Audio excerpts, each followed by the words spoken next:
Welcome back to In-Depth Literature, everybody's favorite place on the internet. So today we're going to be doing a book update slash book haul. I'm going to talk about what we're currently reading, what we've currently finished, and what we plan to read over the course of the next season, the next 7 to 8 months, perhaps, maybe even shorter, maybe longer. And I know you guys are anticipating some new analyses. We will have those coming. I've just been busy. I do have a life update planned for my main channel. You guys can stay tuned for that to kind of see what we've been up to the last couple of weeks or months. First book that we currently finished is Dante Alighieri's Inferno, and I'm looking forward to getting into the Purgatorio, which is the second installment of, Dante Alighieri's Divine Comedy. The Inferno is a pretty profound and esoteric read. I hate to use that word again, but Dante is, tremendously esoteric, and we will be doing an in-depth analysis of this when the time comes. It might beg for a reread, perhaps. I'm gonna have to do some more research on the culture of Dante Alighieri. We're talking really early, almost proto-Renaissance, sort of apocalyptic Christian worldview that sort of lends itself to, or sort of riffs on, early ancient Greco-Roman philosophical, mythology as well. So it's just a very, very complex read, not something that you can just master overnight. Up next, we recently finished George Orwell's 1984. And this is another one that will probably beg for a reread. I could probably do a pretty decent analysis of it now, but there's just so many things under the surface. Everybody talks about Big Brother and sort of the socio-political climate of Orwell's worldview that is reminiscent of what they say we're going through today, with technology and technocratic control and stuff. But I think we could probably, just kind of put riff on this based on our annotations to do a pretty decent analysis of that. Having said that, I think it would be beneficial to maybe reread it or read some of other George Orwell's works. Just because you finish a book doesn't mean you have to do an analysis of it. And that's what the reason why this channel is kind of slowed down a little bit, because just because I'm finishing a bunch of books doesn't mean I have to feel pressure to do an analysis of them until I'm fully comfortable or until I feel like I've mastered the material. Up next, we have Homer's Iliad that took about, I've been reading this a while, at least 7 or 8 months, I would say. It was a little bit of a struggle. It was a little bit of a slog, but we got through it. And I think it's important to get Homer and the Iliad under your belt because it's a nice springboard into the Odyssey and into some other literature that you might have read. Hell, even William Faulkner sort of riffs on Homer, and a lot of writers are inspired by sort of this mythological epic struggle between the mortal humans and the immortal gods. And it's pretty lofty. It's kind of up there. It's kind of hard for us to relate to in modern times.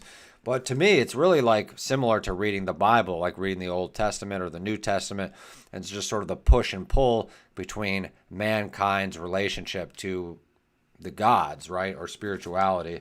Up next, I think we might have talked about this. We did finish the plays of Moliere. We read Tartuffe and The Misanthrope.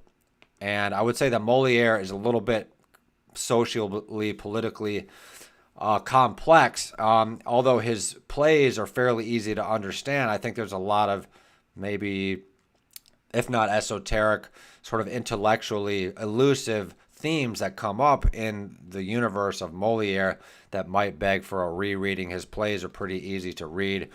Not only do we have a stack of to be reads, we're gonna have to start a new stack of rereads. I don't know what we'll call those. We'll call those to be reread. Anyway, up next, we did finally blow out Perfect Murder, Perfect Town, the story of Jean Bonnet and the city of Boulder.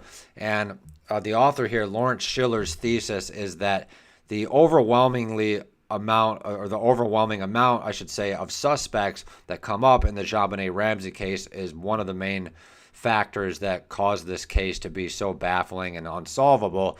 In addition to that, the case was so botched and sort of confused from the beginning all the way to the trials that it will likely never be solved. I hope it'll be solved, but it's just an American tragedy. There's obviously a lot of other things that come up in the universe of Jean Bonnet that are worth discussing.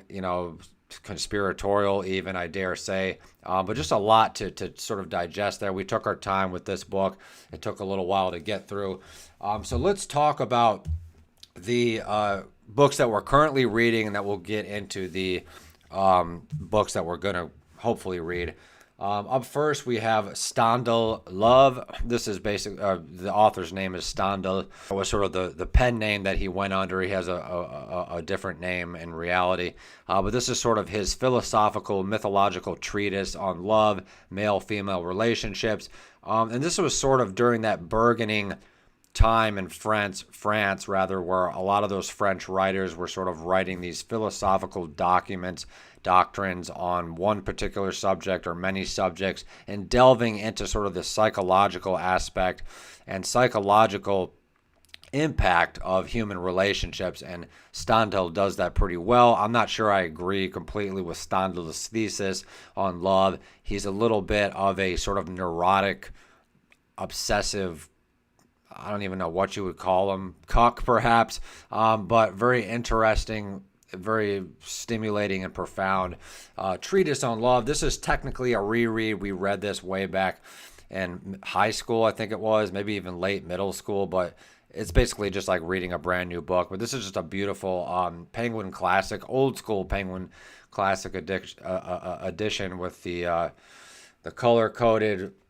top of the spine there. You got to love it. So this will definitely make an interesting analysis. Whether or not I agree with it is another story. Up next for the currently reads, we're trying to keep keep my list of currently reads down a little bit so that I can focus on one or two works and get through them quicker. So we have the enormously obese and enormously long Executioner song by Norman Mailer. This tells the tale of Gary Gilmore. Very, very interesting case. You guys can check it out on Google or Wikipedia, and sort of begs the question of crime and punishment and morality, and can people be redeemed? That's the question that Norman Mailer is wrestling with.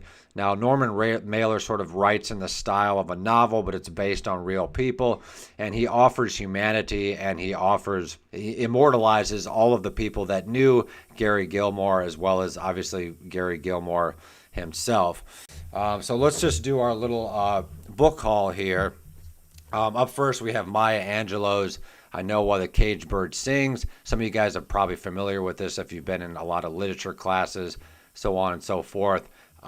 It should be pretty interesting to get some more black female literature under our belt, not to sound like a Marxist, but it's always good to get something that you wouldn't normally read under your belt. We've read a little bit of James Baldwin. We've still yet to read Toni Morrison, but maybe this will be a nice springboard into Toni Morrison, or vice versa.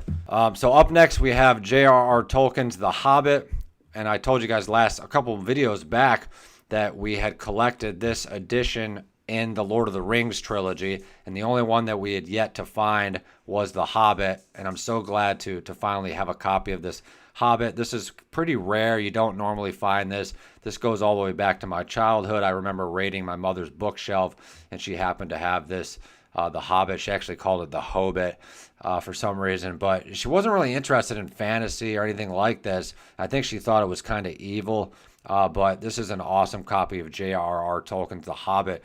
And if you're going to collect things, for me, I like to collect Tolkien, even though I don't really read a lot of Tolkien right now.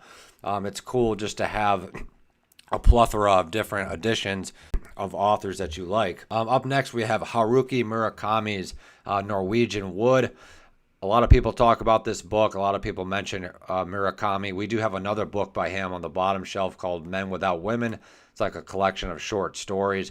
But I'm looking forward to getting some more Japanese literature under our belt. I actually haven't read any Murakami yet, but we do plan on reading him soon. Up next, this is the second to last. We have the Augustus by John Williams.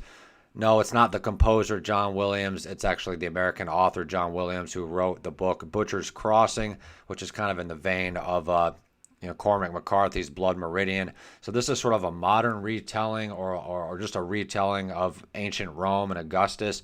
Should be pretty interesting. Let me know if we have any John Williams scholars out there.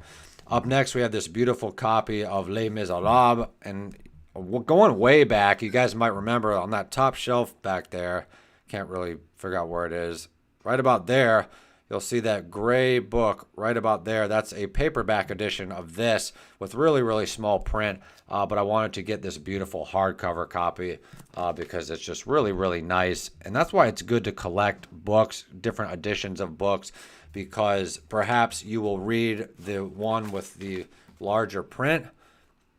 Or perhaps if you want to make annotations and mark up your books like I do, maybe you'll use the cheap paperback. Maybe you'll mark up the expensive hardcover. Just kind of depends on what kind of person, what kind of reader you are. But it's good to have different options as a scholar, as a reader. So thank you so much for watching this literature update, and we will catch everybody in the next video.